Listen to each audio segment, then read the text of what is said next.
이 대우라는 브랜드 네임은 이제 어떻게 됐을까요? 네, 이 위니아전자가 포기한 대우 상표권은요, 이제 한국 브랜드가 아니에요. 브랜드가 됐습니다. 대우전자가 또 망했습니다. 세 번째입니다. 대우전자는 한때 삼성전자, LG전자를 제치고 업계 1위였던 적도 있는 대기업 가전회사였습니다. 한 번 망하기도 힘든 기업이요, 어떻게 세 번이나 망할 수 있었을까요? 그 과정을 풀어봅니다. 대우그룹의 창업주 고 김우중 회장은 처음엔 봉급쟁이 회사원이었습니다. 연세대 경제학과 졸업하고요, 25살에 한성실업이라는 무역회사에 샐러리맨으로 입사합니다. 근데 세일즈에서 놀라운 성과를 내요. 무역 수주란 수주는 전부 김우중 회장이 따냅니다. 그래서 신입사원으로 들어가서 직장생활 6년 만에 이사 자리에 오릅니다. 그런데 31살 나이가 되니까요, 창업을 생각한 겁니다. 대도섬유 사장과 자본금 500만 원을 공동 출자해서 대우실업을 창립합니다. 그것이 대우의 시작입니다. 대우라는 사명이 어떻게 나왔냐면, 당시에 대도섬유의 도재환 사장과 함께 만들었는데, 대도산업에서 대를 따오고 김우중에서 우를 따와서 대우라는 사명을 만들었어요. 그리고 한 해가 다르게 대우는 커져갑니다.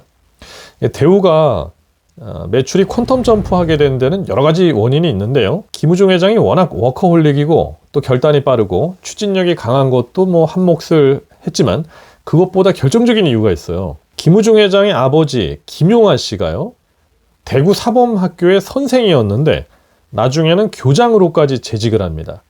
근데 선생으로 재직했을 당시에 특별한 제자가 한 명 있었는데, 다름 아닌 고 박정희 대통령이었습니다. 김우중 회장 아버지와 박정희 대통령은 사제지간이었습니다. 그러니까 박정희 대통령이 은사님의 아들을, 다시 말해 물심양면으로 확실하게 밀어준 겁니다. 은사님 은혜 보답하고자 대우실업에 엄청난 특혜를 계속 준 겁니다. 그래서 대우는 최고 통수권자의 특혜를 얻고 승승장구하면서 한없이 커져만 간 거예요.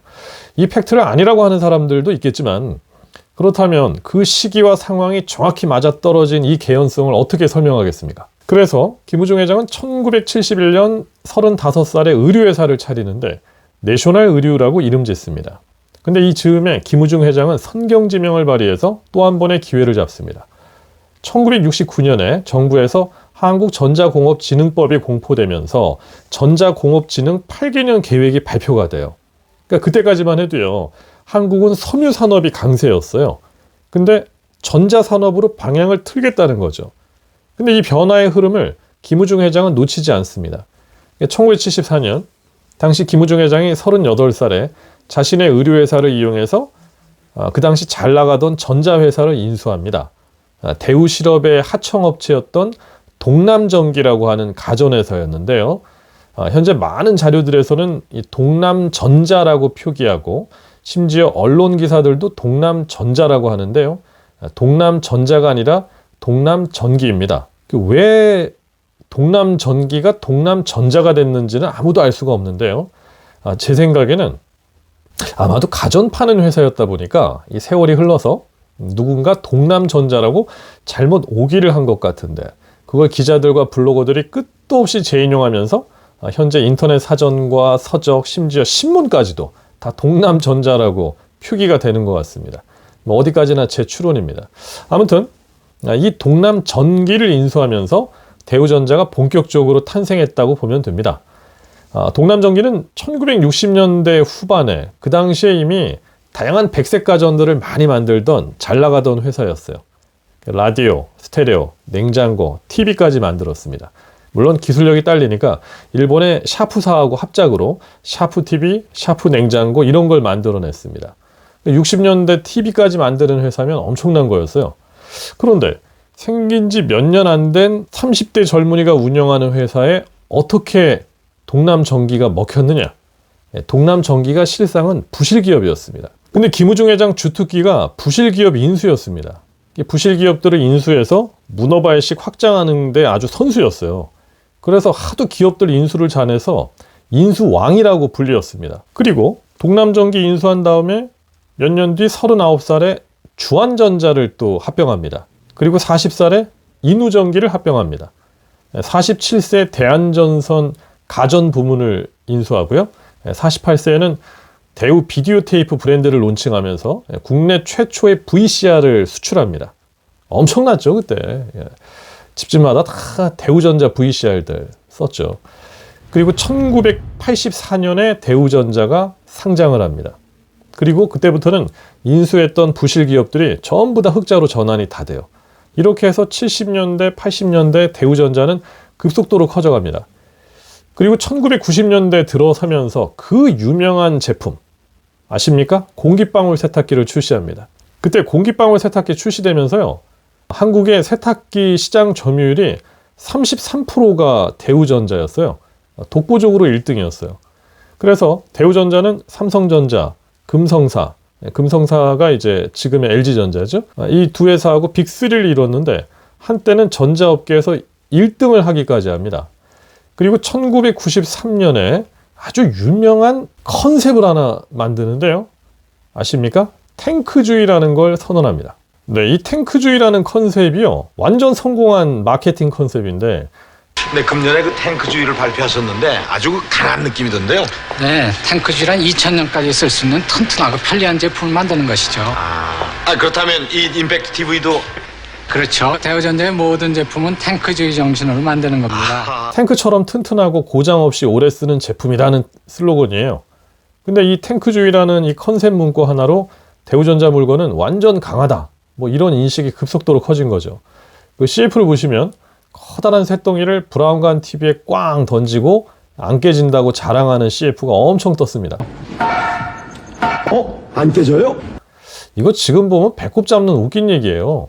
아니, TV는 화질이 생명이지 누가 뭐 TV 갖고 야구라도 합니까? 그리고 지금 탱크를 떠올리면 요즘 시대 탱크는 느리고 연비 나쁘고 기동성, 효율성이 떨어지고 고장도 잘 나고. 네. 근데 그 당시에는 그 탱크주의라는 마케팅이 먹혔어요. 또 탱크주의로 고장이 안 난다는 컨셉도 만들었는데요. 이 컨셉을 실현하는 방법은 간단했습니다. 경쟁사인 삼성전자나 LG전자는 그 당시에 이제 다양한 기능들을 많이 넣는 추세였거든요. 근데 기능이 많이 들어가면 아무래도 그만큼 그 기능들의 잔고장이 있겠죠. 대우는 불필요한 기능은 싹 다 빼고 필요한 기능 몇 개만 넣자는 주의였습니다. 기능이 몇 개 없으니까 고장날 일도 별로 없는 거죠. 하지만 그만큼 연구 개발이 안 되니까 기술에서 뒤처지는 겁니다. 아무튼 뭐 대우의 이 문어발 컨셉에 맞게 대우전자도 거의 모든 가전 영역을 다 생산해 버립니다. 대부분 잘 모르시는 사실인데요, 대우전자에서 핸드폰도 만들었어요.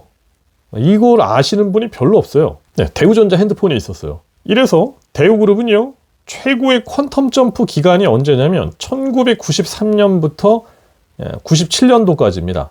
93년에 세계 경영을 선포하면서 이 해외 사업에 주력을 합니다. 특히 동유럽, 중앙아시아는 대우의 동무대였어요.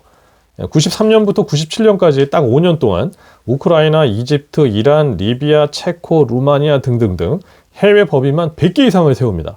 거의 뭐 부루마블 하듯이 늘려나갔습니다. 그러면서 인수합병도 끝없이 합니다. 문제는 이전까지는 이 방법이 통했는데 이제는 이 방법이 오히려 독이 되는 사건이 터집니다. 바로 외환위기가 터진 거죠.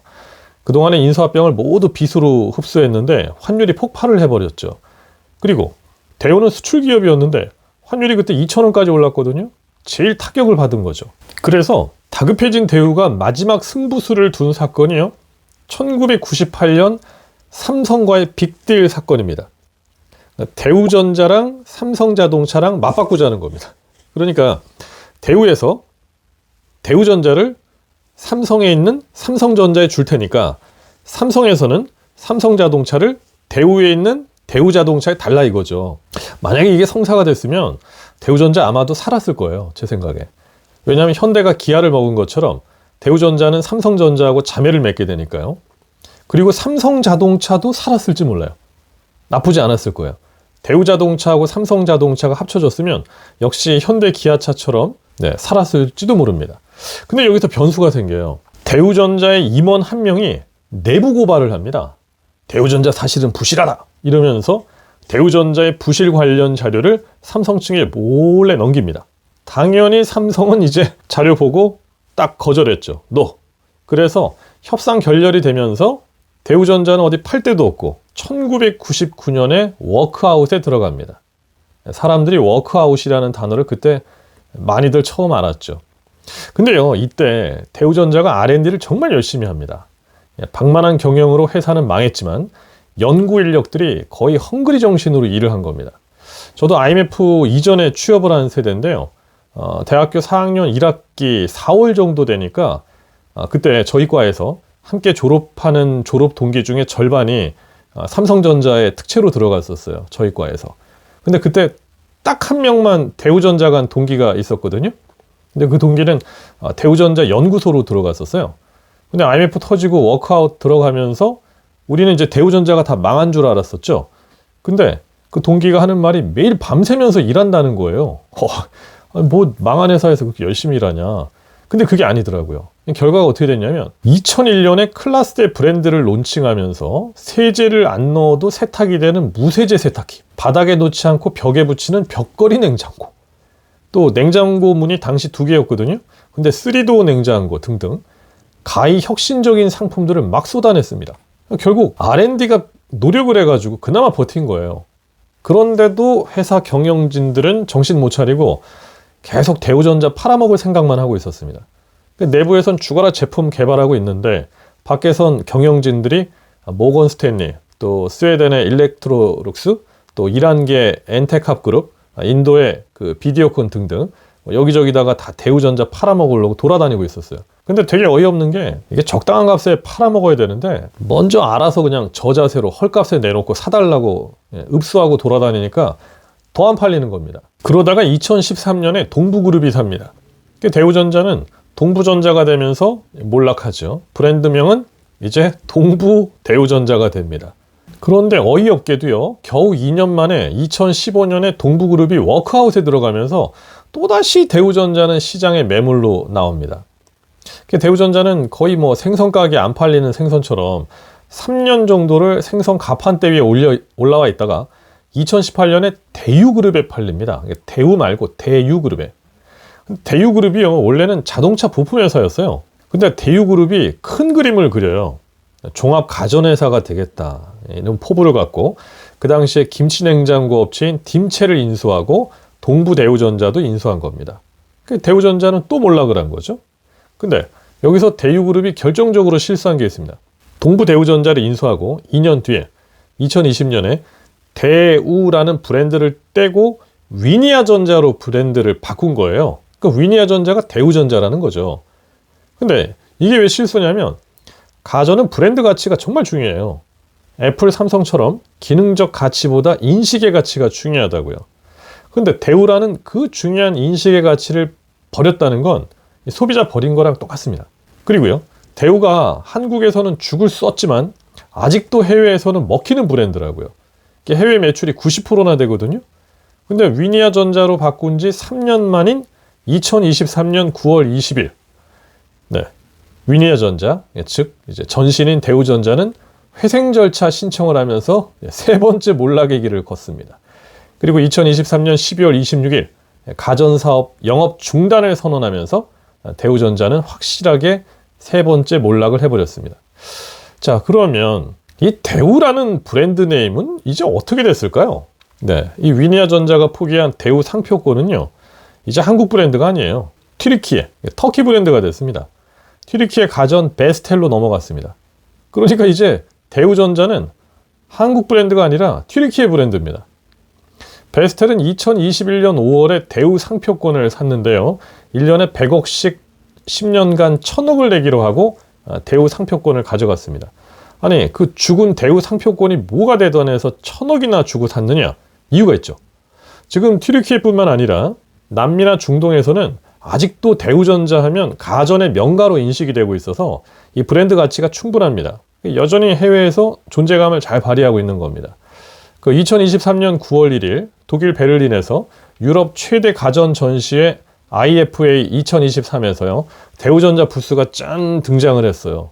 국내에서는 추억의 브랜드지만 해외에서는 여전히 알아주는 브랜드라는 거죠.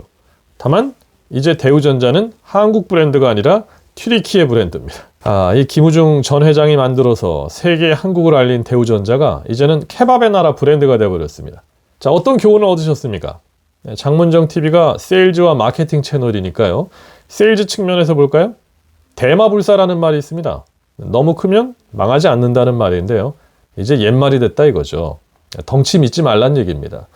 욕심은 방만한 경영을 낳고 결국은 부메랑이 돼서 돌아옵니다. 업계에서 인수합병은요, 언제나 짝사랑이라는 말이 있어요. 남의 회사 인수해서 남이 벌어다 주는 돈으로 배불리겠다는 생각은요, 분명 한계가 발생합니다. 세일즈는 내실을 키워야 됩니다. 마케팅 측면에서 볼까요? 어떤 교훈이 있을까요?